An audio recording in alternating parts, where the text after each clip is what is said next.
کی میں دارالعلوم ندوۃ العلماء کے جواں سال استاد حضرت مولانا سید سلمان ندوی صاحب کو دعوت دوں گا کہ وہ تشریف لائیں اور اپنے خیالات کا اظہار کریں. للہ وکفا وسلام علی عباده الذین اصطفى اما بعد اعوذ باللہ من الشیطان الرجیم بسم اللہ الرحمن الرحیم وقال الذين كفروا لرسلهم لنخرجنكم من أرضنا أو لتعودن في ملتنا فأوحى إليهم ربهم لنهلكن الظالمين ولنسكننكم الأرض من بعدهم ذلك لمن خاف مقامي وخاف وعيد واستفتحوا وخاب كل جبار عنيد. بزرگوں، دینی اور ایمانی اور انسانی بھائیوں، جو نہیں ماننے والے تھے، ضدی تھے، ہٹ دھرم تھے، منکر تھے، انہوں نے اپنے پیغمبروں سے کہا تھا لَنُخْرِجَنَّكُم مِّنْ أَرْضِنَا، ہم تمہیں اپنے ملک سے نکال باہر کریں گے، أَوْ لَتَعُودُنَّ فِي مِلَّتِنَا، یا تمہیں ہمارے مذہب میں واپس آنا پڑے گا، ہماری تہذیب کو قبول کرنا پڑے گا، ہماری روایات کو ماننا پڑے گا، ہمارے طور طریق کو اپنانا پڑے گا. فَأَوْحَى إِلَيْهِمْ رَبُّهُمْ، تو خداوند قدوس نے اپنے بندوں کو یہ پیام دیا لَنُهْلِكَنَّ الظَّالِمِينَ، ہم ان ظالموں کو تباہ و برباد کر دیں گے، وَلَنُسْكِنَنَّكُمُ الْأَرْضَ مِنْ بَعْدِهِمْ، اور پھر اس کے بعد ملک تمہیں سونپ دیں گے، تمہیں بسا دیں گے. ذَلِكَ لِمَنْ خَافَ مَقَامِي وَخَافَ وَعِيدِ، لیکن یہ خوشخبری انہی لوگوں کے لیے ہے جن کو اس بات کا خوف ہے کہ کل ہمارے حضور انہیں حاضر ہونا ہے، جواب دہ ہونا ہے، اور جن کو میرے عذاب کا ڈر ہے. میرے بزرگوں، یہ آیت کریمہ ایسا لگتا ہے کہ ابھی نازل ہوئی ہے، اور اس آیت کریمہ میں جو تصویر کشی کی گئی ہے وہ موجودہ بین الاقوامی اور ملکی حالات کی گئی ہے.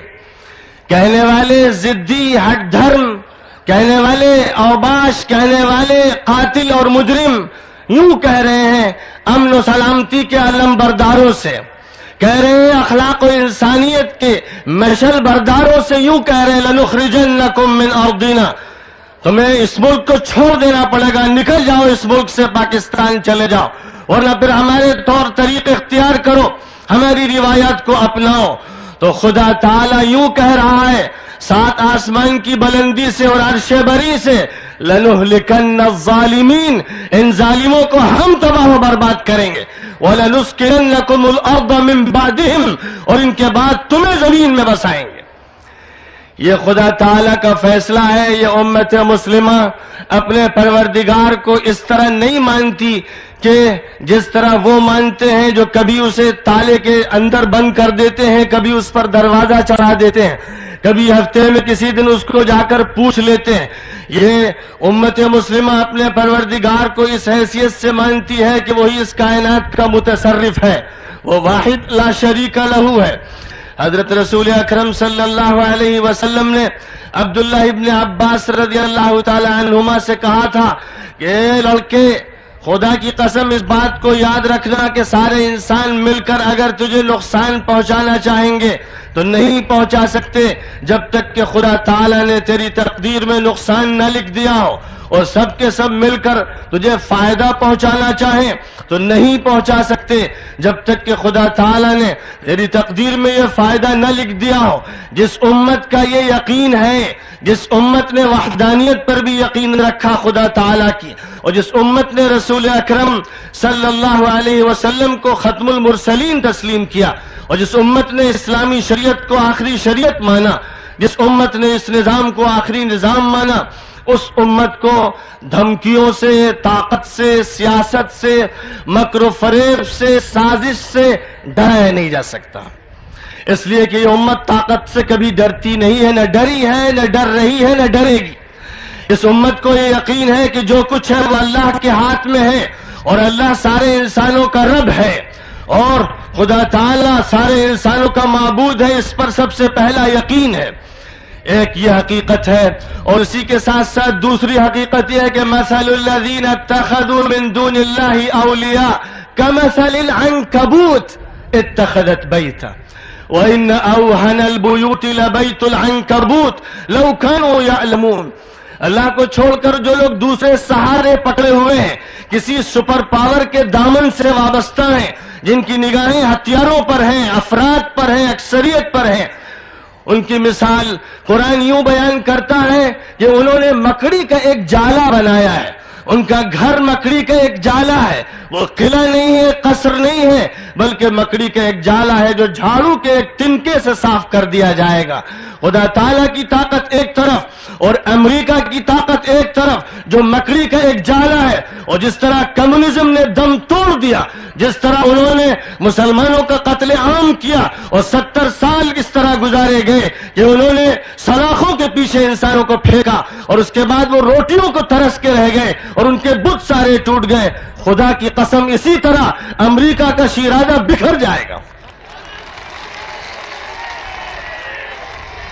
جہاں تک تعلق ہے مدارس اسلامیہ کا، جس کی تجویز مجھے آپ کے سامنے پیش کرنا ہے، تو میں اس بات کا اعلان کر دینا چاہتا ہوں کہ مدارس اسلامیہ کسی چہار دیواری کے اندر صرف نہیں ہے. مدارس اسلامیہ ہر مسلمان کے دماغ کی دھڑکن ہے، ہر مسلمان کے دماغ کی سلوٹوں میں بسے ہوئے ہیں، اس کے دل کی دھڑکن ہے، اس کے ضمیر کی آواز ہے. وہ چاہے مدرسے میں پڑھنے والا ہو یا اسکول و کالج میں پڑھنے والا، وہ پیدا ہوتا ہے تو مدرسہ اس کے کان میں اذان دیتا ہے، وہ انتقال کرتا ہے تو مدرسہ اس کی نماز جنازہ پڑھتا ہے. کون سا مسلمان ہے یونیورسٹی سے وہ وابستہ ہو یا کالج اور اسکول سے وابستہ ہو جس کے ضمیر اور دل سے مدرسے کو کھرچ کے پھینکا جا سکے؟ مدرسے نے ہر مسلم کے دماغ میں لا الہ الا اللہ اور محمد الرسول اللہ بسایا ہے. مدرسہ ہمارے رگ و ریشے میں سرایت کیا ہوا ہے. مدرسہ خون کی طرح ہماری رگوں میں دوڑ رہا ہے. مدرسہ ہمارے ریشے ریشے میں ہے.